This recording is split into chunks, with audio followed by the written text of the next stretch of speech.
ꯄꯣꯛꯀꯤ pickle ꯁꯦꯝꯁꯦꯕꯀꯣ ꯁꯤ ꯏꯅꯥꯎꯄꯤ ꯍꯣꯁꯇꯦꯜꯗ ꯂꯩꯕ ꯊꯥꯈꯤꯅꯕꯅꯦꯕꯀꯣ ꯑꯗꯣ ꯉꯁꯤ ꯁꯦꯡꯇꯣꯛꯒꯗꯧꯔꯦ ꯅꯣꯡꯁꯤꯗ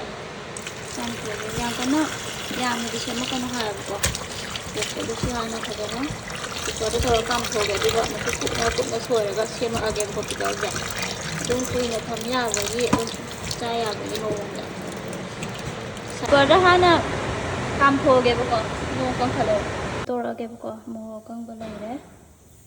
ꯂꯣꯏꯔꯦꯕꯀꯣ ꯁꯦꯝꯕ ꯒ꯭ꯔꯥꯏꯟ ꯇꯧꯊꯣꯛꯑꯁꯦꯀꯣ ꯄꯨꯂꯞ ꯃꯤꯛꯁ ꯇꯧꯔꯒ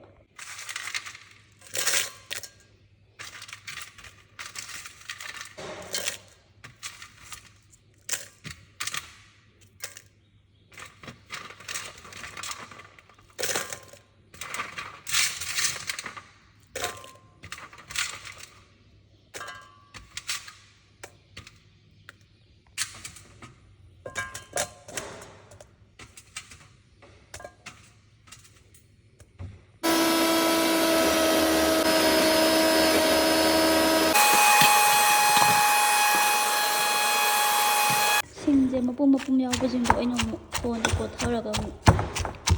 ꯐꯖꯅ ꯁꯨꯗꯣꯛꯄꯅꯤꯗ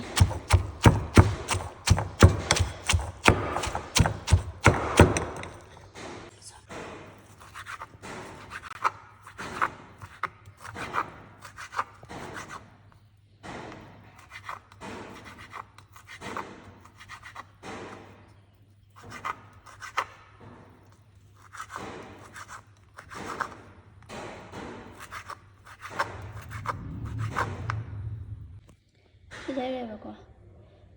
ꯑꯩ ꯁꯣꯏꯕ ꯂꯣꯏꯔꯦꯕꯀꯣ ꯑꯗꯨꯗꯤ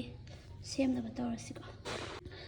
ꯁꯣꯏꯕ ꯂꯣꯏꯔꯦ ꯁꯦꯝꯅꯕ ꯇꯧꯔꯛꯑꯒꯦ ꯊꯥꯎ ꯈꯔ ꯍꯩꯔꯦꯕꯀꯣ ꯑꯗꯨꯒ ꯁꯥꯍꯜꯂꯦ ꯈꯔ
मिर्च पाउडर का हाफ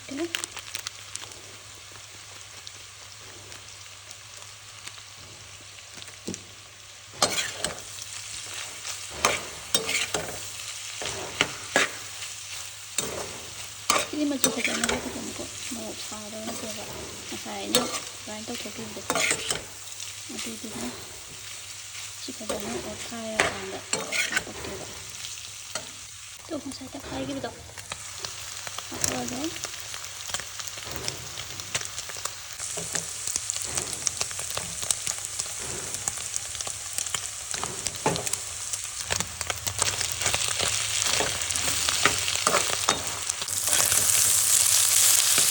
우와, 맛있겠네. 우와, 여기다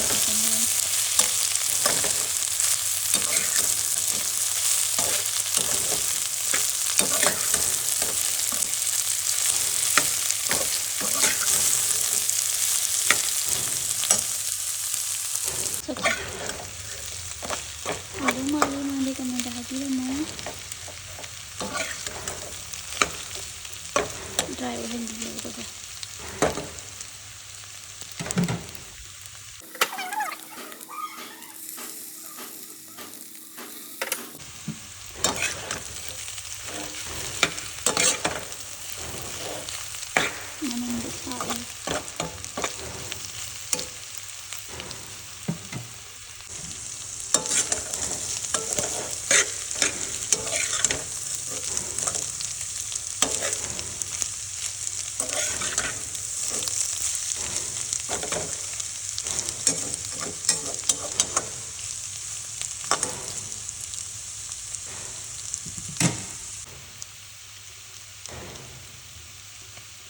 ꯄꯣꯛꯀꯤ ꯄꯤꯀꯜ ꯁꯦꯝꯕ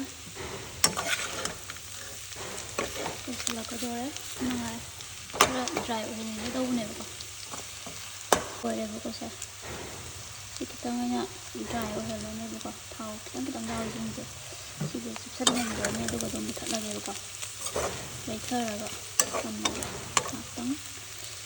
ꯑꯗꯨꯗꯤ ꯃꯌꯥꯝ ꯉꯁꯤꯒꯤꯗꯤ ꯁ꯭ꯋꯥꯏꯗ ꯑꯗꯨꯝ ꯂꯣꯏꯁꯤꯟꯖꯔꯒꯦ ꯃꯊꯪꯒꯤ ꯚꯤꯗꯤꯑꯣ ꯑꯗꯨꯝ ꯊꯦꯡꯅꯔꯁꯤ ꯕꯥꯏ ꯕꯥꯏ